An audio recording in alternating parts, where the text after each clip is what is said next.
Today, ladies and gentlemen, I am proud to announce that I have finished my Diminished Scales book. Now, many of you have heard that there are only 3 diminished scales.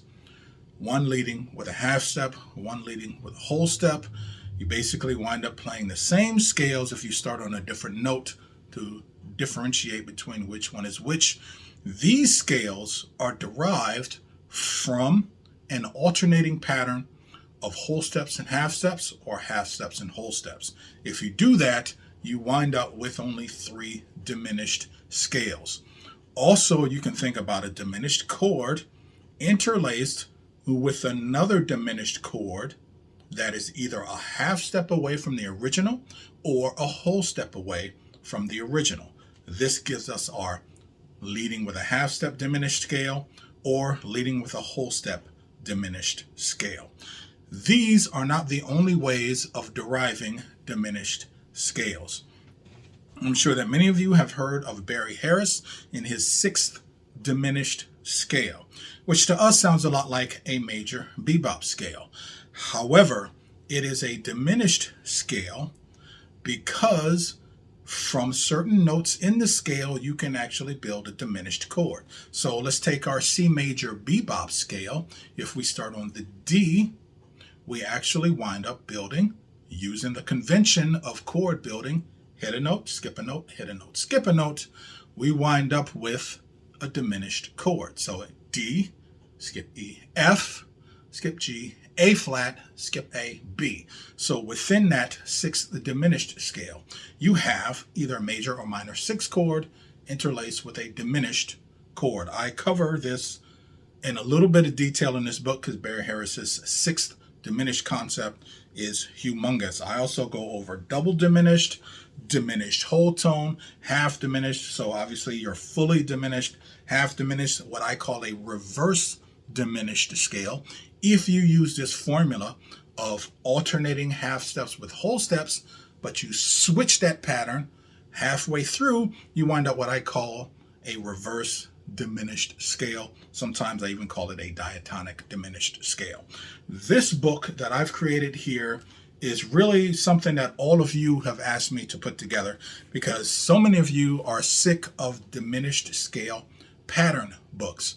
One of the biggest problems that I had when I was in college was I'd learn all this saxophone technique and then I'd learn all this jazz theory, but I had no idea how to put it all together. So this book is called A Scalar Approach to All Things Diminished, which means this book helps you to understand how to use a diminished chord over the dominant 7 chord, whether it's in a 2-5-1 or whatever, but just how the diminished scale is used in reference to a dominant 7 chord.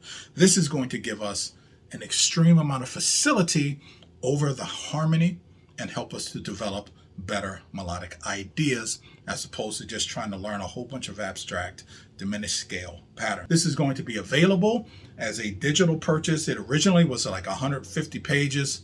And I was just like, I don't want to do something quite like that because if somewhere down the road I do actually decide to do a physical copy, it's going to be a problem. But I was able to revise it, put in some more pertinent information, take out a lot of excess that was in it.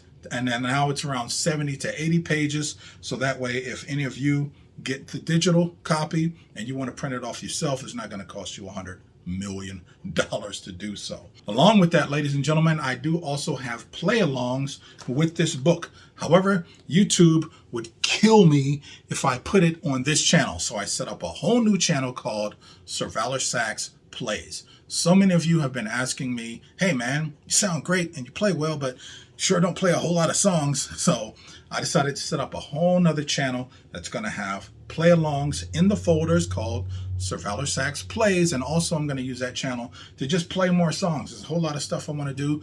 We're still in the situation right now, and I still want to play some songs and stay fresh with all of that and get some content out to you guys. So this will be the links for this will be in the description below. It's also there with my Altissimo book for tenor sax and alto sax, and now I've added the scalar approach to all things diminished. In conjunction with that, with my Teespring, I do also have merchandise here, ladies and gentlemen. You can pick up some mugs if you want. I got the Sirvalorsax here. Also, the equipment that I use, microphones, mouthpiece, reeds, this kind of stuff, and also other stuff that you can pick up on Amazon. I will also post those links in the description also. So thanks a lot, ladies and gentlemen. I'm looking forward to doing some more recording. I got some recording equipment that's coming pretty soon. And also, ladies and gentlemen, as an extra added bonus, you can see I got this down here in red. This isn't even the finished copy of the book, ladies and gentlemen. I wound up adding some more stuff here. But you can see here, I also listed some Altissimo fingerings for the 3 fully diminished scales. So along with helping to understand diminished scale theory, also I'm throwing in some fingerings for 4-octave diminished scales. So